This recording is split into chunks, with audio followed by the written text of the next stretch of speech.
another one. And this one speaks to, shout out to Jaggy Archer. I see you in the archery. I see you in there, man. Says, I will worship the way of the bow. I ain't mad at you. But yeah, man, I think this one is a little different. There's two videos here I want you to look at. One is about 1.5 minutes. The other one's just under 2. But these are two different women. And what they're highlighting is something I've been saying for years and, arguing with people about, particularly in the Black community. One of the most popular narratives in the community has been the deadbeat dad, right? This has explained the absent father dynamic going back to the 1960s, at least, right? The idea that Black men are just deadbeat dads. Now, we've talked for years about the data in regard to men's participation in family, and we find that Black men tend to be the best fathers. We know that that's reported. A lot of people don't like to hear it because it goes against the deadbeat dad narrative. But one of the things I've also been saying is I'm not arguing that there haven't been deadbeat dads, but I am arguing that there's another dynamic that gets no acknowledgement. And that dynamic is the power that women have been extended by family courts in particular, but also law enforcement, to impose against Black men within the family. And this is a method that they've used for years to secure a position of authority and decision-making in Black families, most particularly. Right? But this goes across, Shout out to Cyrus Burke. Appreciate the $100 Cash App. Appreciate that generous donation. Thank you. But anyway, so we're going to look at two videos that call this thing into question, because women will not in many ways acknowledge that they've been extended powers that men don't get through courts, through law enforcement. They've learned to kind of chalk this up as their own kind of strength, their own kind of power, and they beat their chest about how powerful they are, and so on and so forth. But men understand this is not a power women innately have. This is a power that's been granted to them by the state, right? Particularly as it relates to families, right? So here's the first video, and listen to what she says. Now, she's admonishing women. Both of them are, but they're in admonishing women. We're starting to hear women admit to these abilities and a lack of accountability with what they do with these powers that men are not granted by the state. Here we go.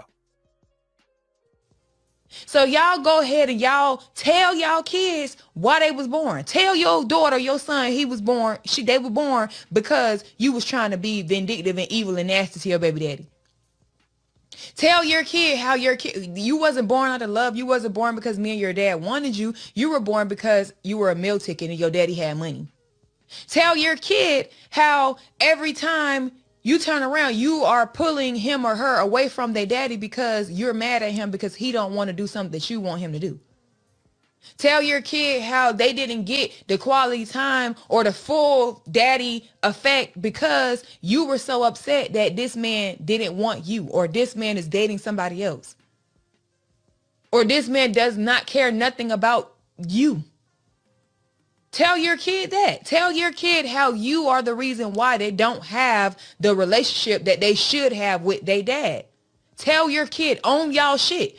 Because y'all sit and y'all do this stuff and y'all pull all these little games and play all these little games, and then y'all sit and try to act like y'all don't understand. Y'all don't know why your kid don't have a relationship that they would want to have with the dad. No, tell your kid that you had that baby despite that man telling you that he did not want the baby and he wasn't going to be there for the kid. And you still decided with your selfish ass to have the baby anyway. So y'all go ahead and y'all tell y'all kids why they was born. Tell your daughter, your son, they were born because. That's where it cut off. Shout out to child support is fraud. But again, something that women will not often admit to publicly, right? But this is the reality behind it. And many men have had this experience, but you don't see a lot of films made around what, family support or family court, does to men, what it allows women to do. You don't get to hear that story unless you come into these spaces, right? So it's on a public level, it's often dismissed as just, misogyny. It's dismissed as men just hate women. But the story behind what men have had to endure from entitled and empowered mothers who had the authority of the state on their head, who had the benefit of the doubt on their behalf in regard to how the court and how law enforcement tend to look at them, and how that power has been abused for all kinds of trivial reasons, whether it was revenge, whether it was contempt, whether it was frustration at a man eventually moving on. I've talked to brothers that didn't have relationships for 10, 15 years after a divorce, after a separation, right? And the moment he gets a girlfriend of significance, the contempt is coming, right? The redress of everything from child support to, access to being able to see children. These kind of things are things that she's able to manipulate at her whim. And men have to walk on eggshells about, even years after a divorce, even years after a separation. Hell, I've seen women who've been remarried multiple times. But the moment he gets in a significant relationship, even after a decade, she'll gut him if possible in terms of access to his kids or an adjustment on child support, simply because he's upset, simply because he can, right? And this is what she's speaking to. She's actually challenging women to acknowledge publicly how many have used women. See, this is part of the story we don't get. We hear about the deadbeat dad, but we don't hear about the extent to which the manipulative mom can use these resources to her benefit. Now, this is another woman that comes at the topic similarly, but from a slightly different vantage point. Check her out. This is just under 2 minutes. That file in court for full custody and put his ass on child support with zero access to his kids. A real man will come into your life and not think twice to spend family time first. Fuck him. Are you that low in self-esteem and that bitter that a man rejecting you and not wanting to be with you justifies you taking his children away from him? I don't know why it's so difficult for some of you women to understand that two things can be true at the same time. A man can decide that this family dynamic, as in like the traditional mother, father, children dynamic, doesn't work for me no more. This is making me miserable, but could still be a present, wonderful, loving father. Like, two things can exist at the same exact time. I never once mentioned in that video that he was a bad father. Like, not once. So why y'all are reaching and coming to these conclusions is crazy to me. I know so many of y'all are dead set on like me not having a relationship with him anymore. You would never be caught dead with your baby daddy at holidays, birthdays, any of that. I get that. If your baby dad is a piece of shit and treats you like absolute garbage and is emotionally, physically abusive, by all means, don't spend time with him. I don't care. But I lost my brother at a very young age. I was 17 when I found him overdosed, and he was 20 years old. So I learned at a very young age that like, you hold on to people you care about. Him not wanting to be with me isn't detrimental enough for me to kick him completely out of my life. Like, he is also gonna be my family for the rest of my life because we have children. So I could never hate him. Like, it's just not worth it. If he died tomorrow, I would be devastated. If I was holding this like anger towards him because he doesn't want to be with me, it's just not worth it. There's so many more things in life to be worried about, and this isn't one of them. So that's coming from a single mother, right? Which is interesting in and of itself. But I liked in the very beginning of the video, what she did was she just listed off the method that people use, the method that women use in these positions, to exact resources out of men, but also as a form of revenge, as a form of flexing, as a form of contempt, what she's able to do and willing to do, simply because, right? She feels a certain way about it, and she can. Shout out to KMK, Maurice, and Sovereign for the Cash Apps. Appreciate that. But this is something that, again, for years, women would not admit to publicly. And if you said it publicly in some kind of framework, you were dismissed as just, hating women.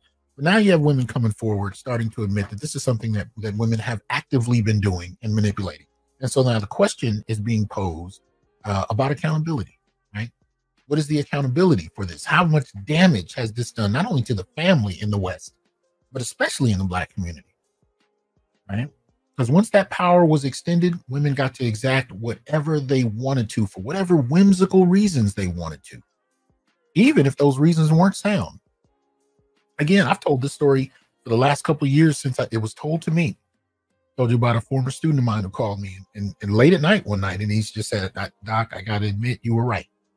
I've been trying to fight with what you were saying for years." But he said, my boy, who got out of prison over 15 years ago, right, got out, has a successful business, got married to a new woman, young woman, beautiful, had a little kid together. She just sent him to jail because he came home late. That was it. She assumed he was cheating because he came home late. She didn't have any evidence. Didn't find videos or texts in his phone. Wasn't any of that. He came home later than she thought he should have and called the police and filed a false accusation to get him locked up. You know what I mean? Simply because she was mad at him. That's what I mean when I say it's not only family court, it's also law enforcement.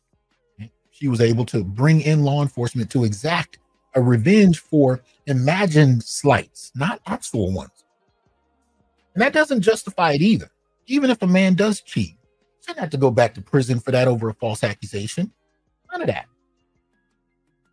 Right?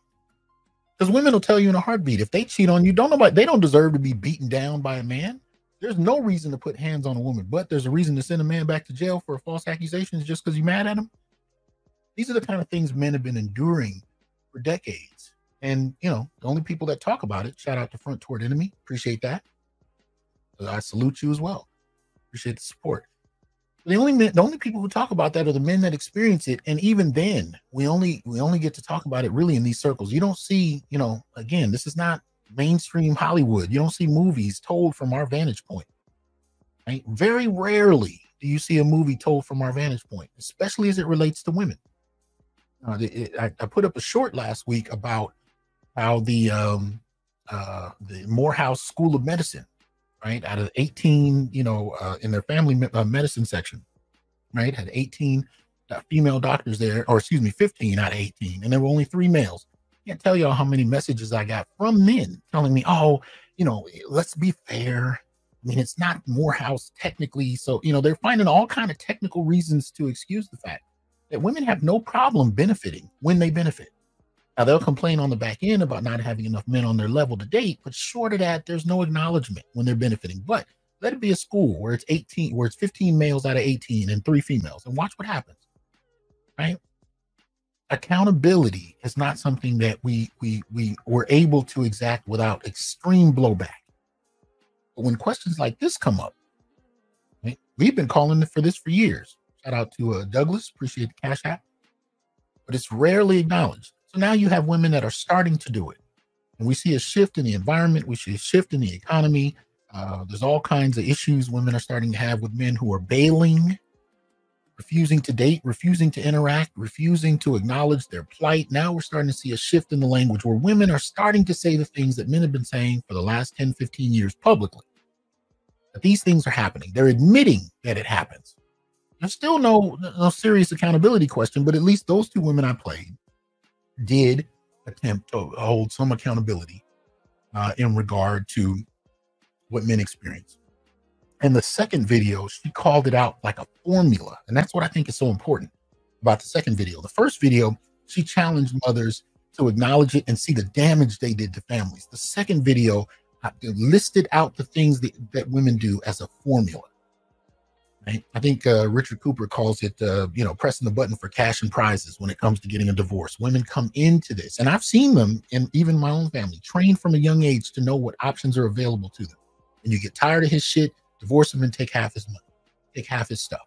This is something that they're programmed with from childhood because they know they have these resources and these abilities thanks to institutions that we don't control, which is why we have the 18-point Black male political agenda. We are calling out those institutions that extend those powers and abilities in the Black community, particularly on a gendered basis, in a manner that Black men do not benefit from and we are not able to exact on our behalf.